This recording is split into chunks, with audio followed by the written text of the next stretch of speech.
I don't know what the episode is right now. It's for October 25th. I think it's 365. Yeah, this is the Team Objection podcast for October 25th, 2018, and it's episode 365. We're going to keep that part of the intro in. We're not going to edit that in post. Oh, good. Because that's what we do. We're very professional. I'm very professional. I've been doing this for more than a decade now, and you'd think I would have learned, but no, I have not learned. Look at us. Look at us. We're nothing but the pinnacle of professionalism. You also could have stopped that sentence just at we're nothing. That's true. All of these things are true. Because video viewers already know, and hell, even the audio ones are quickly figuring out it's just the two of us. We can make it if we try. But Shaun is gone because work sucks, and he got hit by a crunch time thing, and I went blurry because I adjusted my seat. Come on, camera. There we go. And Dave is gone because he's moving to a new house, which he thought about talking about as a segment of the show, and we were like, How about let's not do that? It's a big deal. It's an important life moment, and I think once that actually happens, I'm fine with it. But talking about the prospects of it, even though he had settled on a final candidate, it was like, no. Once you've moved in, then maybe it's a 10-minute segment. But I will say that happened really fast. Like, he mentioned, like, this is the one that we want to move into, pending sale of our house, and now they're moving. So it's like, okay, that all happened pretty quickly. Once they locked that in, they basically had to finalize that and sell the old house by the end of October. Yeah, well, they did it. That must be kind of a huge relief, but then the whole moving process is its own bag of... Dicks. Worms? Dicks. Dicks is definitely better than when I said worms. Bag of worms, actually pretty good. Like, if you have a bag of worms, hopefully with some dirt, that's a pretty good compost pile right there you got going for you. You have a life in progress. Exactly. The only thing I associate with worms is the old song, like the nobody likes me, everybody hates me, guess I'll just eat worms. Oh my god, I forgot that song even existed. I think of that, the game, like the Worms Armageddon game. Yeah, that's a thing too, but I don't have like a... So I think of things musically. Whenever somebody says a phrase and it connects to a song, that's how it comes up. So that's if interesting. You have to stretch the boundaries of song a little bit to get there, but it is a song. And that's what is connects. The name of that song? I'm assuming it's Nobody Likes Me, Everybody Hates Me. That's a long name for a song. I actually think it's great when bands name songs like super long titles. I get off on it a little bit. I don't Shocking. like that. Huh? I don't like that. No, I would rather have long titles than one-word titles that have been used 50 million times. But I feel like a 3-word kind of thing is pretty good. Yeah, I like Sufjan Stevens does good ones. Like, one song is called Concerning the UFO Sighting near Highland, Illinois. And I love it. It's great. Like, it sounds like a poem. And it is kind of more... What is happening outside? I don't hear anything. Okay, that's good. Just kidding. What? Nothing. Our that's listeners weird. probably think you're crazy. Yeah. I mean, they know that anyway. Fallout Boy... Not a fan. Yes! They have a really, really long titles of songs. I like it. I think, like, essentially the fans will shorten them. But I think it's kind of cool. It's pretentious. Don't get me wrong. It's, like, extremely pretentious. But I'm into that, so. It's a little pretentious. But if you can pull it off and still not seem like an asshole, then that's fine. It's true. But if you do seem like an asshole, you've messed up. Yeah, a little bit. Part of the reason I'm thinking about the playground is we're going to run back an old classic. We certainly have some bits that each pairing of the show can be. For me and Dave, it's often like life stuff. For me and Shaun, it's generally video games or movies. And for me and Michelle, it's diving into the depths of Tumblr. Yay! And just seeing what the hell questions come up. And in this case, this is one from like 2012, I think. Yep, 2012. And we're going to let fate decide what we answer among it. We've been kind of, in the past, picking and choosing. And instead I have these things here that you can see in the video version. Percentile dice that are going to roll. There's 1 through 100 on here. I haven't even really skimmed the list that closely other than just checking to make sure it had decent questions on it because several Tumblr questionnaires don't. Yeah. But most of these are okay. And if it's not, we'll tell you as much when the question comes up. That sounds good. So who's going to go first? Do you have percentile dice to roll as well? Oh, yes, I do, actually. We could just take turns. They're right turns. here. Okay, just a second. You can get 2 percentile dice, but to me it's easiest to do a percentile and a D10 because then you have a single digit and a double digit. And I'll go first because I'm already ready to roll, but you can find them. Ready to roll, literally. Hey! Yeah. Hey! right. All right. I have super loud, heavy dice, so you guys are going to hear it. If I roll my metal one, if you've ever seen the Anachronism, our D&D show, you know that's audible. Yeah. That's the sound. That's the dreaded sound, everyone. Which I like, because sometimes I can just roll those when they're in the middle of stealthing or something, and everybody immediately goes, I know. I hate it. It always makes me scared. There's instantly a 20% increase in butthole clenching. So, I mean, that's important. Okay, I'm ready, but go ahead. All right, I'm rolling right now, and the first number is 61. 61 says, well, this isn't bad. Predict what your life will look like a year from now. Ooh, I love this. And so I think, like, if you want to do it this way, how we've done it in the past, we can both answer, but I have to answer first, maybe. Or you can pass if you want to. Or I can answer first on yours that you roll. Yeah. Okay, so I don't think a lot is going to have changed in a year. I think I'll still be in Portland. I think I'll still have my job. And I think the only thing, I was actually talking to you about this today, Chris, I may be moving in the next year or so. Not out of Portland, just I have some friends who are moving into the area, and I think they'd be a really good couple to live with. So, and they're looking into buying a home. So that would be really sweet. But I think that'd be the only change in my life. And I think I'll probably be more like financially stable. I'll have probably travel abroad a little bit, potentially going to Switzerland in February, and potentially going to Japan later next year. So we'll see. I don't think I'm all that different either. A year is tough. I mean, it is. I don't mean tough because like hard to answer. I mean tough in that I don't think too many people anticipate major life changes unless they're already happening for a year. Right. So like if you're trying to have a kid for the first time, well, you know you're probably going to be starting a family, assuming something connects and whatever. Or you might know about any moves, but they're probably already in the works, or job changes. I don't anticipate moving anywhere. I don't anticipate being in a different job now that I've accepted the one I did. Yeah. I too will be traveling a bit. I'm probably going back to Hawaii next year. Going to Chicago next month. Well, it's not a year from now though, so it doesn't count. At least a couple other trips somewhere, because if nothing else, I have money now. The time is the issue. Yeah, that is the issue. I can't imagine any other huge life changes. It's tougher when you go like 5 years or even 10 years. 10 years was one I actually got asked while applying for the position, and my answer was essentially, I don't know. That's really hard, because like it could go anywhere. Like if you'd asked me that question 10 years ago when I was 19, it would not be this. Yeah. Like not even vaguely close to this. And that's not a bad thing. It's just your life can go in any number of directions, and all of those are valid options. You know, it's kind of silly to think and try and plan that out, because sometimes life has some surprises for you and you have to roll with it. I could be like deathly ill in like 2 weeks or 2 months or 2 years, and I only have like a month to live. Like, who knows? You know, I wouldn't like that to happen, but I might be dead in 10 years. Please no. Like, yeah, no death. That is the rule. But 10 years is a while. So much.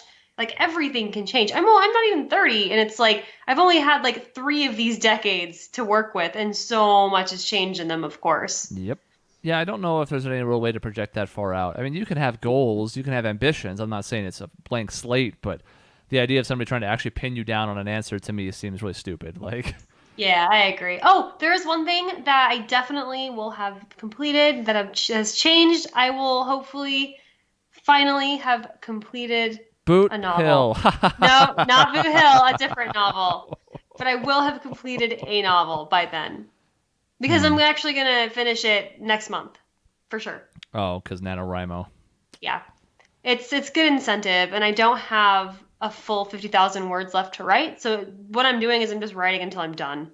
Well, I was going to say, if anything else, you could also just tie the editing experience into that, too. Yep, I'm going to. I'm going to just like, because I've had enough distance from the first like 2/3 of the book that I've written, so that once I finish, I can just wheel right back around and start the editing process. So I think that'll be actually really good. I think more people should do that for NaNoWriMo and tie in other aspects of it instead of just trying to adhere to a strict word count. I agree. I mean, last year was really special in that I wrote over 50,000 words, and I think most of what I have is fantastic, which is weird. I'm not trying to be arrogant, but like it's good. It's workable stuff. But like for the most part, people just crap out shit and it's like not good. And I think if there was less of an emphasis on just getting that word count, which I know it's important to just like have the habit of writing every day, that's great. But like having that word count is fine, but there's no quality a lot of the times. And I think folding in other activities, other part of the writing process is really important as well. So I mean, I get we'll the see. word count is a tangible goal that Yeah, it a lot is. of others aren't, but at the same time, it wouldn't be hard for you to be like, okay, or anybody to go, okay, the first 15 days I'm going to write X amount of words, and then I'm going to edit a chapter a day for the remainder of the month, or something else that still has a tangible aspect to it. I don't know. Yeah, I know. Well, and the other problem is that a lot of writers say like, "Oh my God, if you're in like the first draft process, editing is like, creative writing poison. Like it'll block you and you can't move on." It's like everyone's different too. So it's like for some people, writing an entire novel in one fell swoop is impossible. For me, it's impossible. I got close and then I completely burned out, and now it's been a year, and I'm like, okay, I'm ready to do it again, but like I don't function that way, and so yeah, I don't know. It's kind of interesting. NaNoWriMo is kind of a weird beast, and I've been doing it for like, oh my God, like 13 years now? Be careful, the answer's going to hurt you a little. I know. Yeah, when I was like 16. Um, is that 29? Yeah. That is. 13 years. And I haven't done it for like a couple years here and there, and I have failed more often than I've won, but it's a good experience overall. And so yeah, hopefully I'll have a completed novel, and more than that, a completed polished novel, and hopefully I'll start looking for publishers And in then a you're year going to be from now. rich. Oh yeah, it's going to be the next great American novel, don't you know? Mm-hmm. Yeah. It's Yeah. definitely like right in the heart of Americana. Totally. Actually, it kind of weirdly is, but not in the way that any kind of like great American novel should be. Yeah. Oh, and I got rejected for another short story submission yesterday. Hey. So, hey, I'm becoming a real writer. There you go. The Yeah, failure is the only thing that lets you feel inside. it's true. I'm feeling something and it's not great, but hey, I feel authentic. That's for I'm sure. happy. Ha ha ha. It's like tears just like stream down my face. Yes. Roll them down. Okay. We got 57. 57. Tell me about the last book you read. Ah, Uh, I'm having to like think because it's been a while. yeah, I have not read any books in the last 4 months. Yeah. A lot of what I read is more online these days. I consume a Mhm. lot of like longer, in-depth articles, whether it's about news because I'm steeped in it, or because it's like sports and analysis, especially for basketball. The last book I might have read was probably end of last year, at least in full, and it was the 7 Seconds or Less book that McCullum wrote about the Suns from the Steve Nash era. Hmm. It's good if you like basketball, and most of our listeners don't, so Yeah, I've started this never I don't do this typically, but I have two books that I'm in the middle of, and I haven't returned to them in months now. Um, but I was reading the Welcome to Night Vale novel, which is very good, actually. It's weird, and well, it's really weird, and it's super good. And I also was reading Midnight's Children from Salman Rushdie, and it's so dense. I have read a bunch of dense novels for being an English major, and that's fine. But like now that I'm out of that academic kind of like framework, it's like impossible. It's really hard for me to focus. So I have these two books that I've been kind of like going back and forth on reading for the last year and have not completed them. And I honestly cannot tell you the most recent novel that I've completed, like that I've actually finished, which I is sad. I can't do that with books. If it's Yeah. video games, I can do that sometimes. I am currently, although they're two very different games, in like Dragon Quest XI and NBA 2K19, neither of which I've barely played the last 2 weeks. But the point is, like, I'll be in the mood for one or the other because they're so different. Books, I have to finish. I can't sit in the middle of them and then be like, oh, what happened in this dense political novel? That's how I've been in the past. I think it's just I go through phases these days where I'm like either like hyper creative or like not. And I kind of just stopped like bugging myself about it. And hyper creative also involves reading. I'll like read like 6 novels in a month. I'll just like go fucking hog wild. And then I won't read for like a year. It's really strange. And the same goes for my writing, and the same goes for playing video games. It's all part of like a weird creative process for me. And I haven't been in that process for about a year. And so I don't really consume a whole lot except for like TV shows or occasionally movies. But even movies, I haven't been watching movies. It's kind of weird. I don't know. Only Terrace House. Only Terrace House, which but even that, I haven't finished the most recent season, which is like, why? It's because the hook is gone. I know. That is true. As soon as those two left, I was like, they're perfect. And they're trying to kind of recreate it with like new fresh blood as they always do. It's not the same. They were so cute. Yep, it's not going to measure up. Tsubasa and what was his name? Shion. Like, Why do I know that and you don't? You know, I was like, it's not Sean. Like it is Sean, but they say it like Shion. Oh, I love them. Anyway, yeah, so I haven't like been doing anything, including reading. Shame on me. I call myself a writer. And you're not. I rolled a 46, which is, do you want to have more friends than you have right now? I do. I really do. So like, I was talking to someone, I think it was my mom about this recently. I have a really cool friend group here in Portland, and I have you guys in Flagstaff. And that's great. Like, it's honestly more than what I could ask for. But, like, you guys are in Flagstaff, and my group here doesn't really feel like my people, I guess. Like, we just don't have similar interests.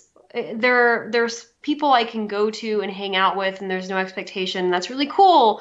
But we just don't jive in a lot of ways. And I would really like people with more of the same interests, like, to go to shows with, or, like, do anything else, people who like to actually go out of the house occasionally. So I'm like not actively right now because of reasons, but I really want to find new people to be friends with in Portland because it's tough.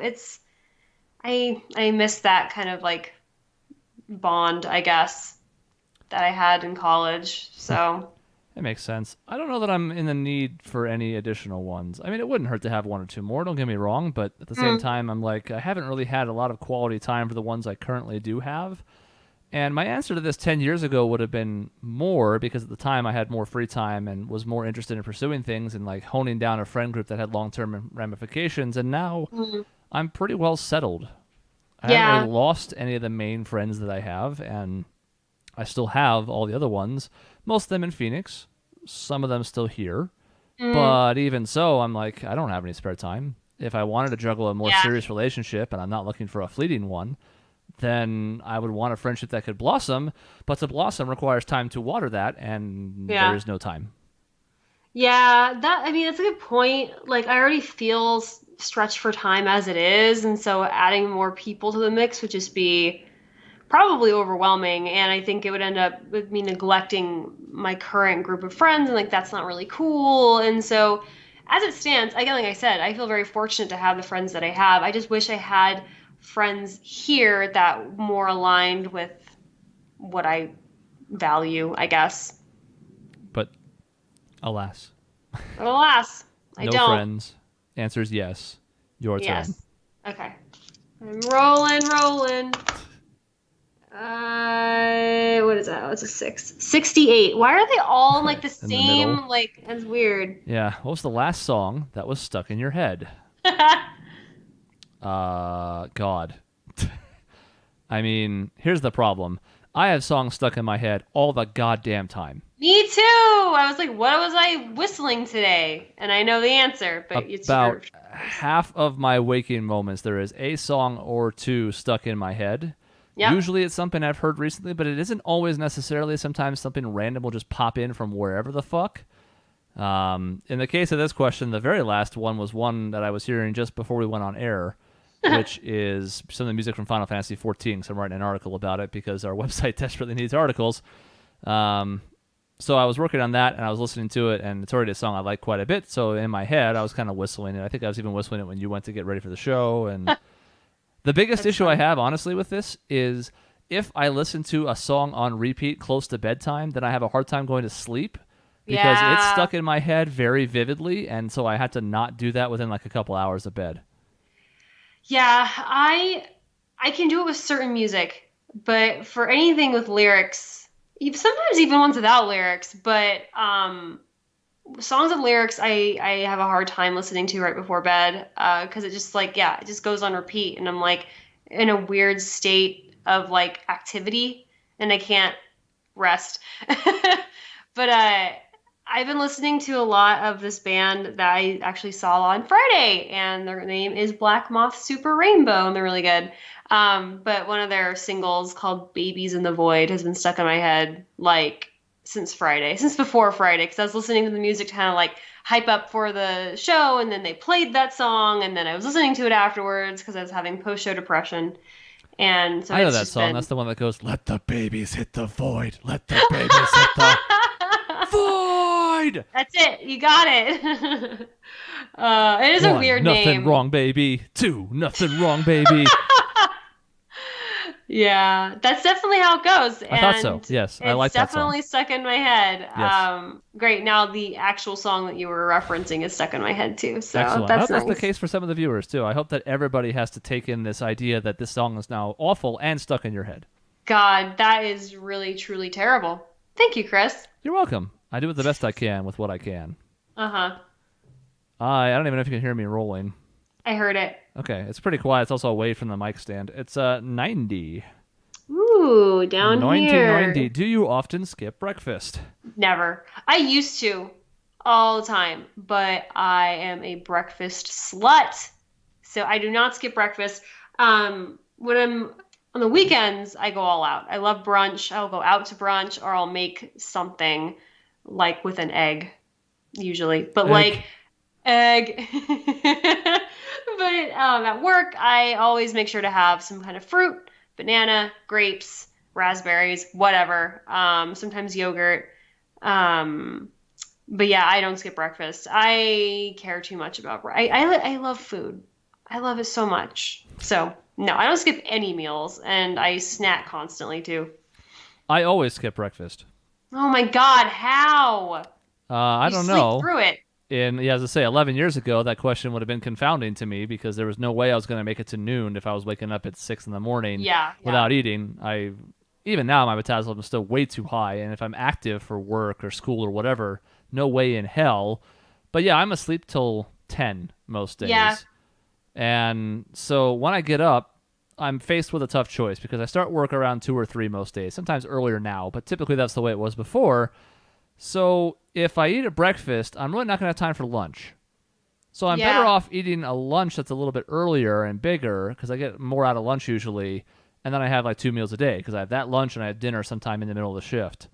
I That don't makes love sense. it. I miss breakfast. A lot of my favorite foods are from breakfast. There's quite a lot of breakfast foods I like, but it just doesn't really work because I've had times where I've tried to get something, even if it was quick, like, mini muffins, or I like just making like scrambled eggs because that takes like 5 minutes to do. It just never holds up. It's not part of my morning routine.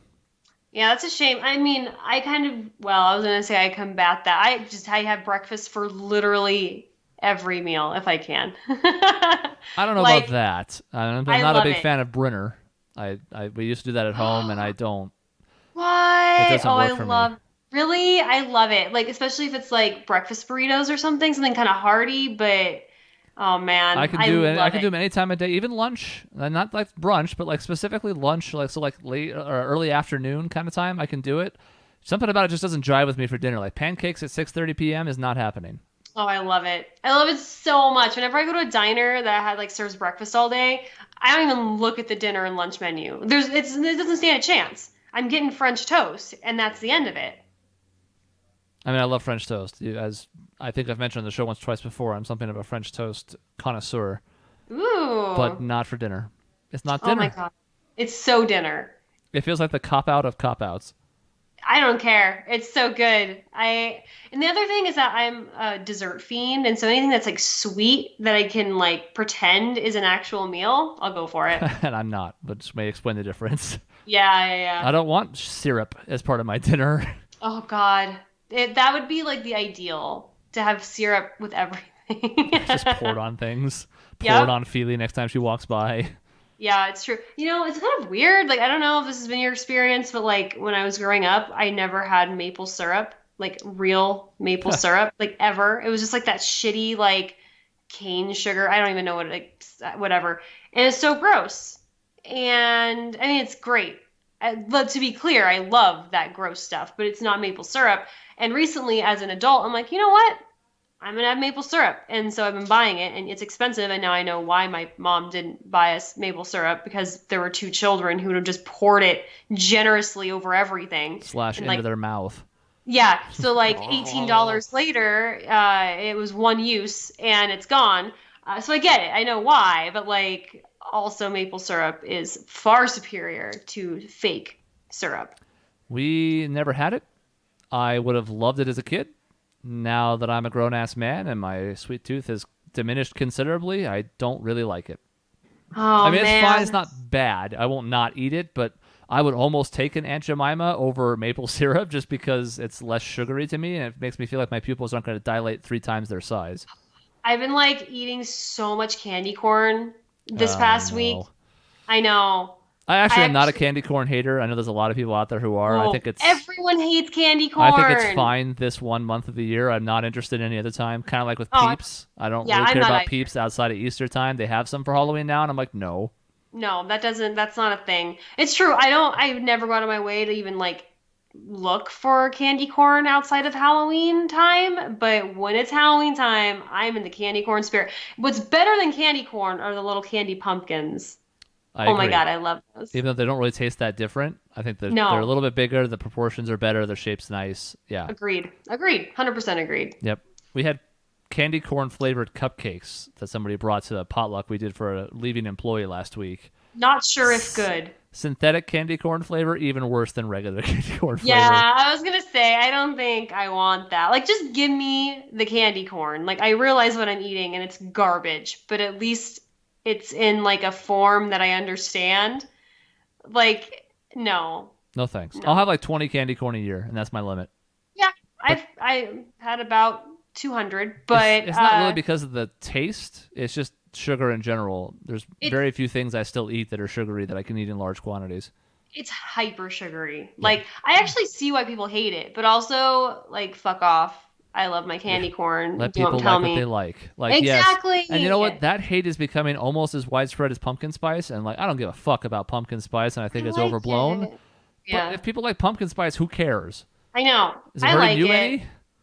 I know. I don't. It's like, oh, it's basic. It's like, fuck off. I don't care. Also, I bought. Speaking of pumpkin spice stuff, I bought an actual like pie pumpkin. I'm gonna make a pumpkin pie from scratch, which I'll do once and then probably never again, because I'm sure it's not worth the time. I could just buy a fucking can. But I want to do it just the one time and see how it is, and I'm looking forward to it. Pumpkin pie for me, even though I'm not a big pie person to begin with, is too easy to get good in store-bought. And the time and effort it takes to make it just doesn't pay off like it does for even like a lot of the fruit pies. It's true. It's true. You can get some really, really good store-bought pumpkin pies. Though I will say, I have a baller recipe. And I mean, I would never go out of my way, and I am going to do this time around, but to make your own like crust, why? Why would you ever do this? Except I'm going to. But like, why? It's so time consuming. You can mess it up so easily. Just go get it from the store. If you want to make your own filling, that takes no time at all. It's fine. But like, don't. Why? Why would you spend hours making a pie crust and then from scratch doing the whole like gourds on their own are difficult to like wrangle and figure out. But it's like, I'm doing it anyway because I hate myself. Yes, and you should. Yeah, I do. It's fine. It's just how it manifests. Yes. In weird baking challenges that I put on myself. Great British bake-offs. Your turn. Yes. Okay. Why? 61. We already did that one. Oh my God. Okay. Predict what your life will look like a year from now. You forfeit your turn. No. I'm going again. Oh. 76. I actually had thought maybe we'll just keep doing this until we hit the same number. And I'm like, there's 100 of them. I don't know if that's going to come up in time to save us from this. It just happened, but it's not long enough, so we have to keep going. If you earned minimum wage doing what you love, would you? No. No. Like, so for me, that's writing. I mean, I don't know, $8 an hour writing is kind of cool, but like, I make way more doing a thing that I like as opposed to making way less doing a thing that I love. And Yep. I can still do the thing that I love. I'm just not paid for it. I'm fine with that. People always say like, do what you love as work, and you'll never be unhappy. And I'm like, that's dumb. I mean, if you It is dumb. can, sure, great. But the Sure. large majority of people aren't going to be able to. What It's you not should realistic. shoot for is what you like. Yes. Not even You can tolerate. talk. Well, there's I don't. something to be said about that too. I think that's a means to an end. I think you do something you tolerate until you can get a job in something you like. Yeah. But to me, if you can do something you like, maybe it's not your first choice. I don't even know what my first choice would be anymore. I Would I want know. to do radio full time anymore? It's what I went to college thinking, but I don't even know if that's the case now. Yeah, that's true. I The wanted minimum to wage be, thing? No. Yeah, I wanted to be a literary agent. And now that I think about that, that sounds really stressful as a gig. Like, that's like marketing to the extreme. And it's like what I'm doing now is like super under the hood. Like, I don't ever like have to do anything super stressful. It's all pretty mellow. And it's like, I don't even know if my first choice is even something that would jive with my personality, you know? So, yeah, I don't even And know what that would be anymore. as an added issue, this is difficult to say until you step into the opportunity to do so, but who's to say you don't end up hating what you love when it becomes a I know. job? Exactly. That is the other thing. Like, I'm really concerned. I mean, this isn't a real concern, but if I were to publish my novel and it picked up and it was like I had an agent and it was a whole thing, I don't know that I could do it professionally because it's very much like I have these like passion projects that I work on and I work on them on my own timetable. And I don't think that kind of pressure and stress would be good for me. I think I would end up resenting the process and end up resenting the art. And I don't think it would be good for me. I don't think So, so either. I don't think it'd be good for most people. yeah, I don't know how some people can just churn stuff out and good stuff too. Like, I mean, even bad stuff is like that's kind of incredible that like I think Danielle Steele, I mean, has like a billion like ghostwriters or whatever now at this point, but like even so, like she was one person at one point and just churned out these like shitty romance novels and made like $1 billion. Like that's amazing unto itself. I respect that. I can't do that. Everybody loves pizza, so they have to eat it 3 meals a day. True that. True that. That's the allegory here. Hmm. 00, so that's just flat out 8. 8. Name a movie that you knew would be terrible just from reading the title. Oh. Hmm. This is kind of hard. I have a cop-out answer, but it's not really what the spirit of the question is. Hmm. I mean, like Sharknado, like that's a dumb answer. I can't think of one off the top of my head. In the 90s, any Disney movie followed by a 2 was Oh yeah, just from the that's a good title one. guaranteed. Again, that's not really what this is asking, but at the same time, it's not what this is asking. Yeah. I'm looking some stuff up so that I can like I'm looking at 50 worst movie titles of all time. I want to just see like a couple of these. One that comes to mind for me is Major League Back to the Minors, Oh, because the that original sounds Major great. League is good, but the whole conceit was them already being a bunch of like slackers and underachievers and then overcoming that and making it big. So the idea of sending them all back to square one basically just ruins any character development from the first movie, and that's always a big turnoff for me. Yeah, that's no good. That's for sure. All What right. else? I know. I'm The like, King's Speech. That's mean. oh, that's so mean. It's good. Because it's a double meaning. It's, it's about the speeches he delivers, but also about improving his speech. Yeah, it's It's also a good good. movie, so I don't know.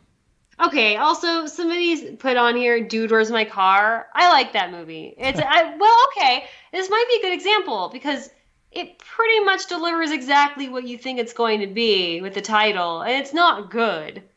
No. But Freddie it's got fingered. Oh, that's a good one. That's not great. No, it's not. It's really not. Oh man. Why is you got mail on Geely. here? Uh, There's also something called Hugh Grant called The Englishman Who Went Up a Hill But Came Down a Mountain, which just I sounds just terrible. I saw that. That's funny. The So Adventures of Shark Boy and Lava Girl. That's a good one. not enough of a movie buff to really have a great answer to that question because I don't really waste my time with shitty movies. But I know, I don't really either. I mean, I have watched some bad movies like on purpose, but they're not. I don't think the titles are particularly bad. I know that there are some like super old like B movies that have like outrageous names, but I can't think of them off the top of my head. So, yeah, well, that's a quick one. oh, that one's really bad. You Don't Mess with the Zohan with Adam Sandler. I mean, anything with Adam Sandler in Yikes. the last 15 years kind of falls into that Poison. category, though. Jack and Jill. Oh my God. I didn't even see it, but I'd rather die Yes, than witness that movie. do it, So, do it, coward, okay. die, Bye. and then roll. Oh, it's my turn to roll. Yes, 35. sort of breaking away from the middle, kind of, but still not really. A little bit, yeah. What is normal? Are you normal? I'm so not normal. Like, I'm not. Yeah, you answered it though. Oh, yes, to me first, right? Yeah. I mean, this is such a vague, almost unanswerable question as to be, I would say, nearly pointless. I will say that by some definitions, yes, absolutely. I'm relatively straightforward and by the book, and by some definitions, absolutely not. I'm like a weird, super tall, diverse, interested guy who likes this weird overlap in the Venn diagram that includes like sports that are traditionally like a jock thing, although that's really not as true in 2018, and then like video game music and other weird interests that you wouldn't really combine into one package. So yes and no. Yeah.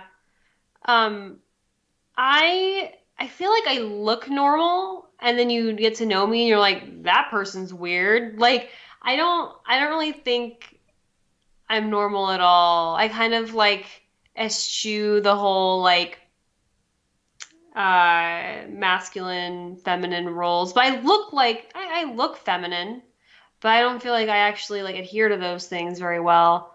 I'm just like a weirdo. I'm a weirdo. I like weird things. I like weird music. Maybe people would think if like maybe in Portland I'm considered normal, Probably.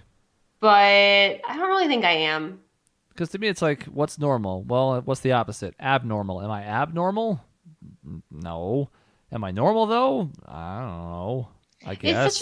It's kind of an arbitrary question. Like, the only thing I can think of to define normal is like adhering to societal and social standards. And like for some instances of that, yeah, like I am polite and like I say kind things to people and I generally treat others nicely. Like if that's normal, then like sure, yeah, Yeah, and and I want to be considered that. you work a 9 to 5, and you have a Yeah, car, and you have a pet, and you like right. music, and Yeah, all seems those all things pretty are normal. pretty across the board. Yeah, but But the definitions within those, like what kind of music you like, which is garbage tier indie style, and no one ever heard of anything ever. it's true. Yeah, Yeah. yeah. All right. What the hell is that? Oh, it's a 1, not a 7. 41. Write the first paragraph of your obituary. Huh. I don't actually know what obituaries like look like in terms of how they're written. I've got this one on lockdown. I was gonna say you probably do. So I guess I'll go first, and you can fill in using my Okay. Mad Lib template. Okay. Chris Etling, 57, died, whatever the hell that is, something 2042, from probably a heart attack. I don't have a lot of that in my family, though, so who knows what it would be. Something. Maybe it'll be in my sleep. That's the goal, right? Die in your sleep. Mm-hmm. Die in your sleep or live long enough to see yourself become the villain, right? Yep. This is the one. He worked too much, internalized too much stress, but spent time with his family and loved the outdoors, and he didn't want to be buried, so cremate him and donate his organs. That's not exactly how it formally goes, but it's sort of what is the main bullet points in an obituary. That's pretty close to mine. Mine will probably be like Michelle Weber is, let's see, 48. Died when her cat ate her. Sure. I was gonna say in her One sleep. of her 13 cats. Yes. Well, yeah, I am succeeded by my 13 cats, and then they're all named, of course. Right. They're all And Sufjan references. yes, and they all have names that are like 16 words long. Mm-hmm. It's really hard to call them all for dinner. It's gonna be a very expensive obituary. Yeah. And there'd be something about loving words and music and cats and probably Sufjan Stevens and Jeff Mangum. And speaking of the devil, hi Feely. She knew. She's here now. She's arrived. Cat 1. Yeah, this is the one. She's gonna live forever, and then she's gonna eat me. Yes, a mortal cat. Yeah, she's like just smashed her head against the computer just now. So, and the microphone. Sure. Okay, you have to get Feely. attention sometimes. She knows that I'm talking about her and her kin. Feely, no. So yeah, I think I feel like I'm gonna die early. I know it sounds really weird and like, I don't know, like pessimistic or like morbid or whatever, but I just don't see myself living super long. Yeah, I don't know how you came in lower than my number, but at the same time, I actually don't think I'm going to die then. I do not think I'll make it to 80. I will make it to 80. I think max, like I'll make it to like 72. And I don't know why I would want to. I think actually one of the ones on here was like, would you want to live to 100? And I mean, barring what medical advances may come in the next 60 plus years, I think my answer right now is not really. I wouldn't. Not really, no. Yeah, I definitely wouldn't. It's just like your quality of life decreases so much. And like after a while, it just feels like everyone, like you're a burden. Like people are having to take care of you and like you're not living your full life, you know? And I don't know. I'm not someone who's super afraid of dying. I'm kind of like, bring it on. If it's my time, it's my time. I don't think I would be super upset if I was told that I didn't have like if somebody like came to me and they're like, I know when you're going to die. And they told it to me, I'd be like, cool. Like, I would be okay with that, even if it was, like, very, like, coming up quickly, you know? Because some people go, well, I would dread that day then. And I'm like, yeah, but you're going to start dreading every day. If you really worry about this stuff, you're going to be like, oh, man, I'm getting up there. And here's, what if I get sick? What if I get hurt? What if something happens? You know? I don't know. Yeah. All right. Are you ready for the lightning round? Yes. All right. I say we start doing these in a quick format, just to see. Okay. We'll knock out some more, because there's 100 of these. We'll probably never come back to this, and we've done like 8. Okay. So it's your roll. 15. No, sorry, it's 17. Yes, yeah, I can see how the 5 and the 7 would be similar. Well, I looked at it wrong. Do you drink, smoke, do drugs? Why or why not? That's weird. I was literally just looking at that question, and I was like, I want to answer that. I do both, except for smoke. Like cigarettes. Smoke. I don't smoke cigarettes. They're gross. But I drink and I do drugs.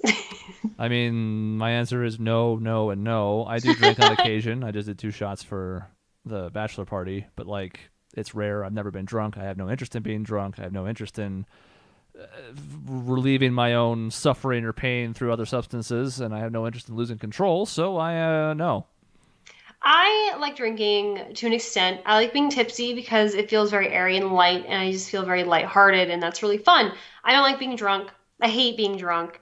I have no interest in smoking because I think it's disgusting, honestly. And I really like drugs a lot, actually. Though I haven't smoked weed in a long time. It's been like 2 or 3 months, which is disturbing. weird. Yeah, it's really strange. I go through phases with that too. Well, but, it's good that you can actually sleep without it now. Yeah, it's awesome. There was a time where that was not the case. Yeah, I had nightmares that were really bad, and the weed kind of masked it. So yeah, I haven't really had a need to smoke lately. But I really like hallucinogenics. I haven't had them in a long time either, but I do enjoy drugs. I rolled 76, like Fallout 76. Unfortunately, we already did it. It's the minimum wage. Aww. So then, 89.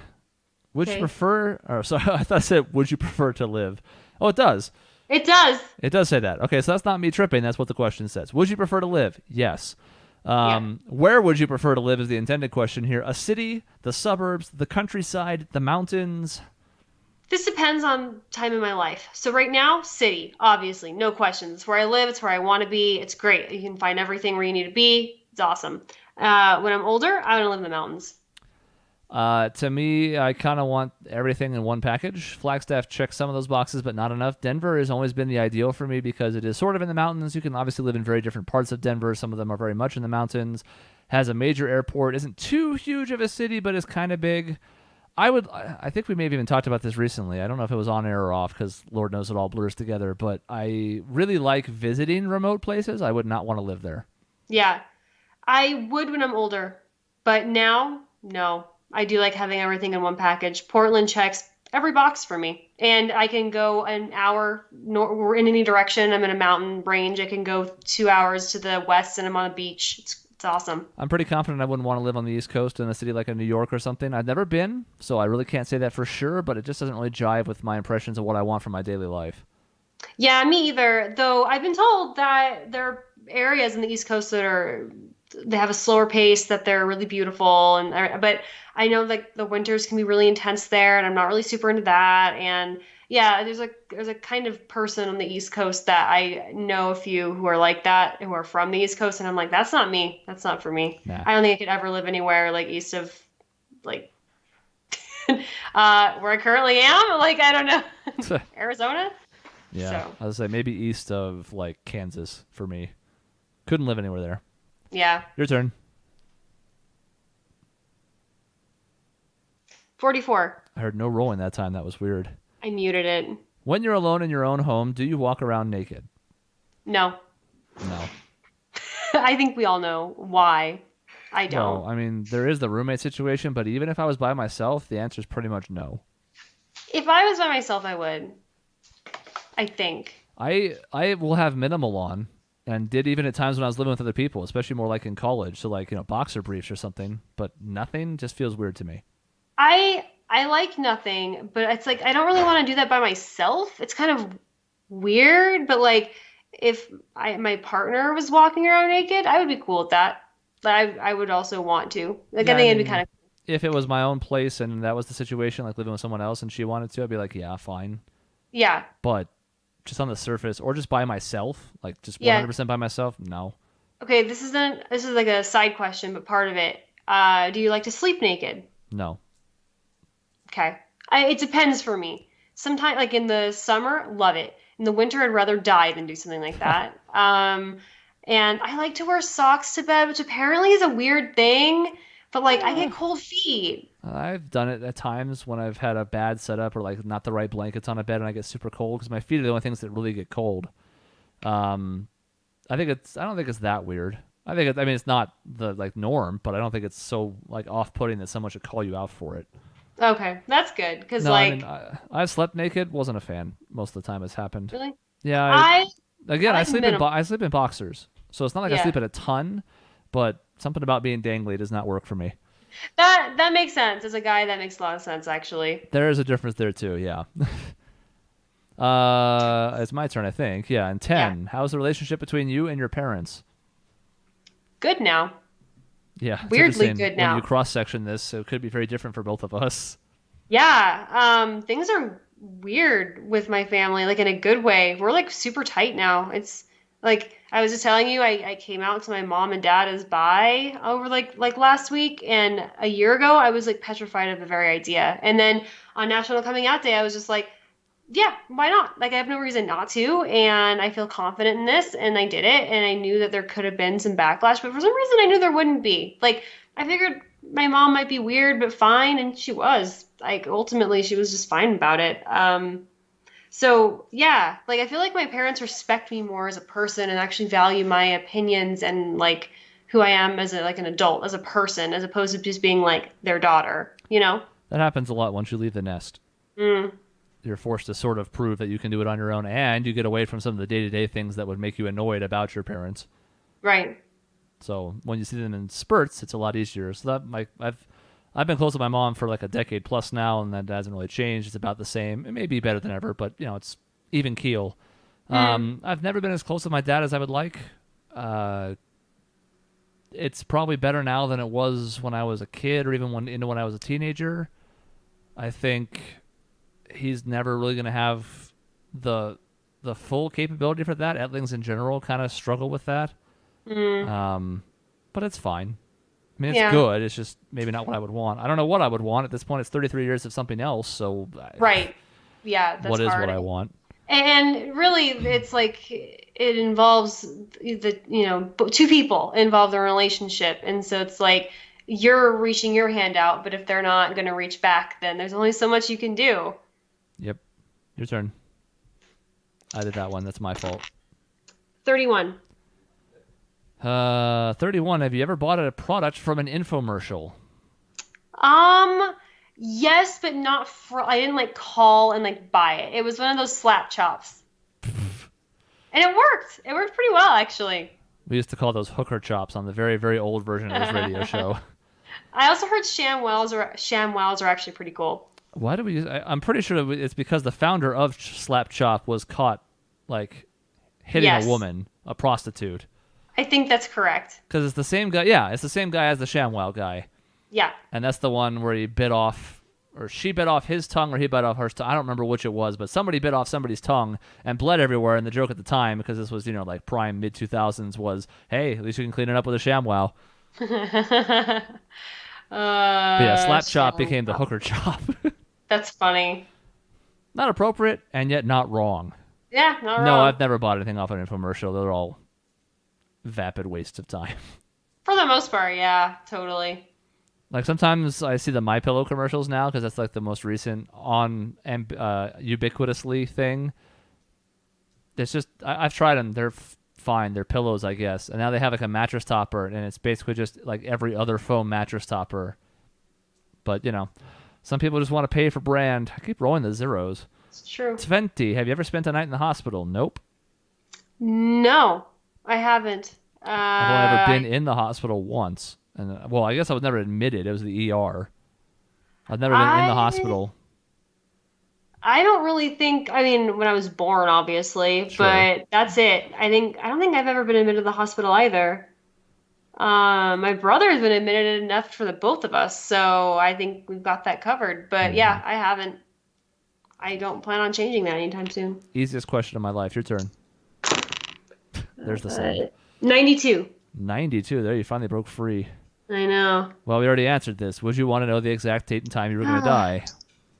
Oh, but we didn't answer that like as part of the question. It was like a sub-question. It came up from it, but the answer is yes. Did. Yeah, yes. I wouldn't mind. I don't know if I would like particularly like seek it out, but if someone was like, I'm going to tell you. Especially if I could spin it into another benefit, like we did this, but I think we had one that was like this once, where it was, you get this, but when you're gonna, or when you're gonna die, but you can't stop it, or whatever the hell it was. Yeah, I can't remember. If I can get like a better quality of life for whatever time I have left, whatever happens to be out of it, then yeah, absolutely. I agree. I think it would be good to know those things.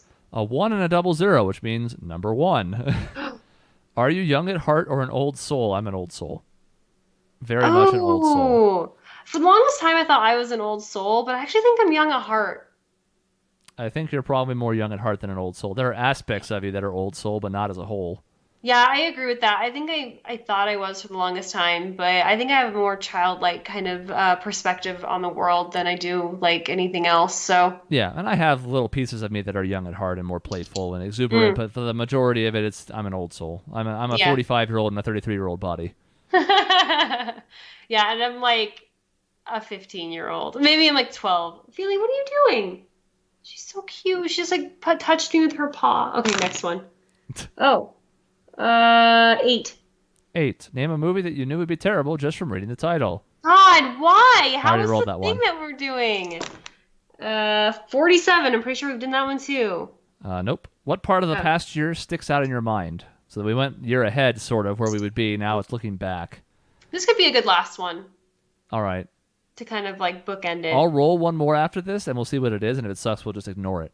Okay. Well, the easiest one is the one I haven't sort of stopped referencing in an offhand nature, which is the whole editor situation. Yeah, that's a big one for you. There are other things in there that I would think were noteworthy, but this whole 3.5, 4 month still ongoing part of the past year is what sticks out the most because it was a fundamental change on a lot of levels. Yeah. Probably for me, it would be the really weird. The whole summer was strange to me. Good in a lot of ways, and but my first long distance relationship, the failure of that long distance relationship, going on that trip with you guys. Like, it was kind of a whirlwind. It didn't really feel real. Like, there's something about this past summer that hits me in a strange way. Not again, not a negative way necessarily. It's just like it almost feels like it wasn't me going through those experiences when I look back on it. So I guess that's what I would say. Well, you have to kind of separate a lot of them considering what happened. So, like, Yeah. you went on the trip to Colorado, but someone was there. And you went on the one to here for a week, but someone was recently there. Yeah.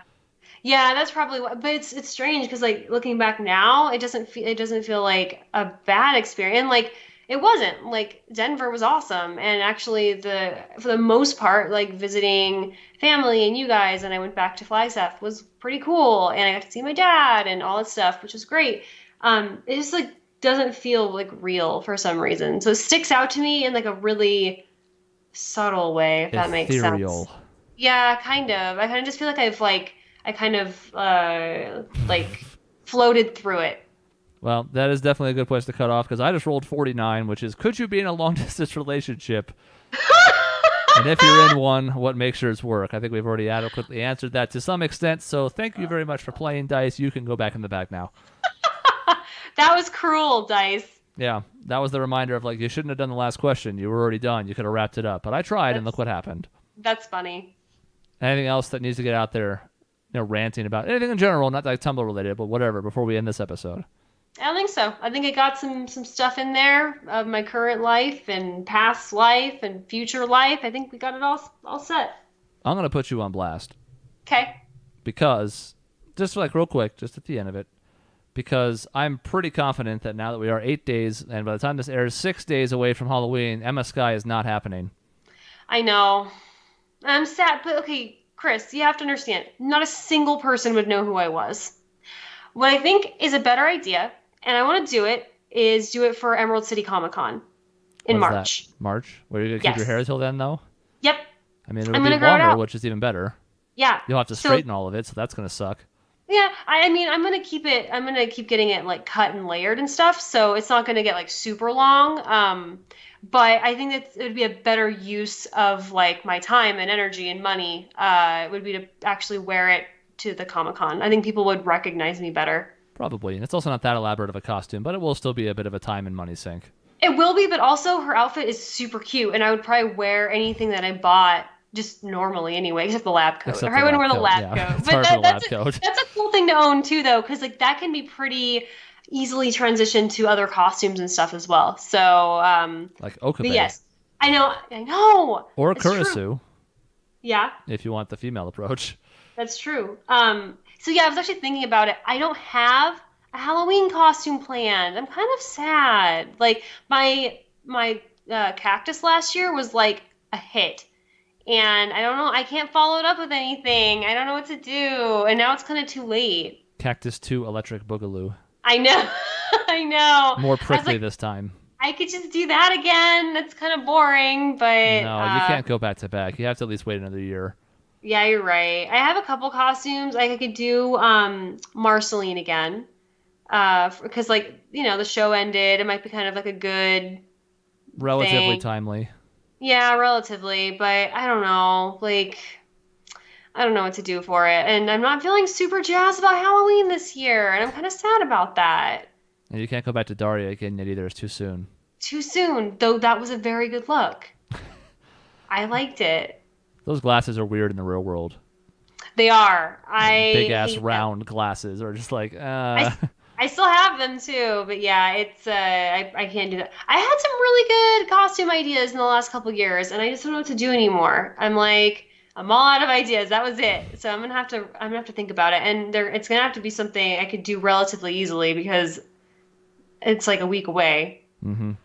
Well, I gave you an idea and it got shunned, so No, it didn't. It's not shunned. them's the breaks. No, it's not shunned. I think I want to do Emma for I want to be Emma for Comic-Con. I think that'd be really You said fun. it right the first time. I did. You're right. All right, well, that's the end of this episode. Next week, we'll see which of the cast is here. Maybe all of them, maybe none of them. Maybe it'll be a solo show. For a brief time, I thought today might be the first time ever. Nope. I don't know how that's going to go. I can spoil it and tell you it's not going to be more than 20 minutes if it ever happens. That'd be kind of fun though to just kind of have a monologue. Yeah, I had already kind of started like toying around with some. God, I gotta stop moving. Every time I do, I go so out of focus.